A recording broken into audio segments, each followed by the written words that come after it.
मुझे छोड़ के जन्नत में नहीं जाओगे, इस शर्त पे माफ किया जाएगा। उमर ने कहा था, खातून उमर वादा करता है अगर मैं जन्नत में गया तो अकेला नहीं जाऊंगा, तेरा हाथ पकड़ के तुझे भी जन्नत में साथ लेके जाऊंगा। सुभान अल्लाह, सुभान ये है औरत का हक अदा किया हमने। गैरों से कहा तुमने, गैरों से सुना तुमने, कुछ हमसे कहा होता, कुछ हमसे सुना होता। क्या बात। खाली इल्जाम किसी को देने से कुछ नहीं होगा, अपने आप को बदलना पड़ेगा। सबसे पहली जिम्मेदारी थी निकाह वालों की कि वो अपनी बीवियों के हुकूक अदा करें। ये पहली जिम्मेदारी, और नहीं कर सकते तो तुम्हें निकाह करना हराम भी है। सुनो कान खोल करके, हाँ कोई घिचपड़ी नहीं होगी। मिंबर पे उलमा अहले सुन्नत है, अगर उनका फर्ज उनका हक अदा नहीं कर सकते तुम्हें इजाजत नहीं निकाह करने की। इस लायक को तभी निकाह करो, वरना याद रखो फसाद नहीं मिटेगा, फितने खत्म नहीं होंगे। दूसरी बात अब आ जाती है उन लोगों पर जो औलाद वाले हैं। कह दूं बात, कड़वी लग रही है ना, दवा जितनी ज्यादा कड़वी होती है फायदा उतना ज्यादा करती है।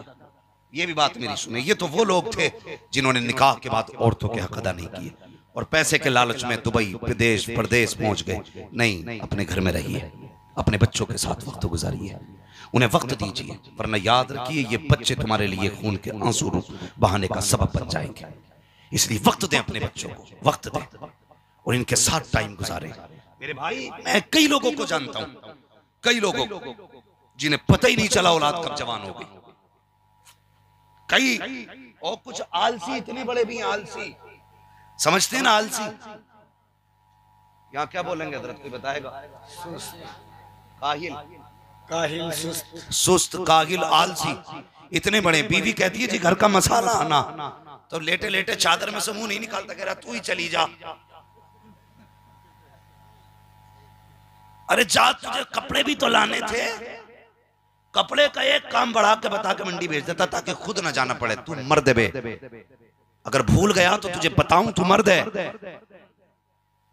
अगर तुझे अपने अंदर से निस्वानियत की महक आती है तो सुन, तू मर्द है।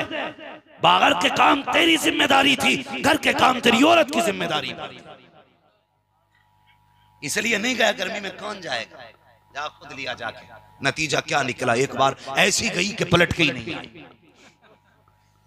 ये गलती करते बुनियादी, बुरा मत मानना, मैं इससे ज्यादा खुल के बात नहीं कर सकता। मिंबर है, इसका भी लिहाज करना जरूरी है। फिर ऐसी गई कि पलट के नहीं आई। देखो एक एक नजर से बेटी के बच्चे कहां जा रहे हैं आपके।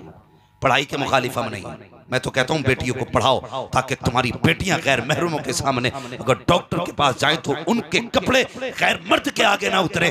मेरी तमन्ना तो ये रहती है मेरी कौम की बेटी बीमार हो तो सामने भी औरत खड़ी हो और उसके कपड़े किसी मर्द के सामने ना उतरे, बल्कि उसके कपड़े एक औरत के सामने उतारे। चाहता हूं मैं भी, ये मेरी ख्वाहिश है, लेकिन गलती ये करते हैं, बड़ी गैर जिम्मेदारी के साथ हम लोग ना अपने बच्चों को तालीम के नाम पे गुमराह कर रहे हैं।